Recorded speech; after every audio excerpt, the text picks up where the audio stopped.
Hi guys, in front of me is Redmi 13R, and let me show you how to add a fingerprint to this device.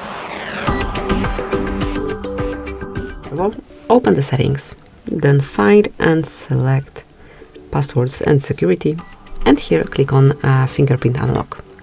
Draw your unlock pattern if you already have one, and if you don't, you will have to create a new one.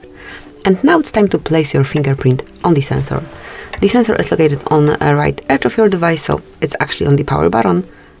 Just keep tapping till your fingerprint is fully added. You can observe the progress on the screen.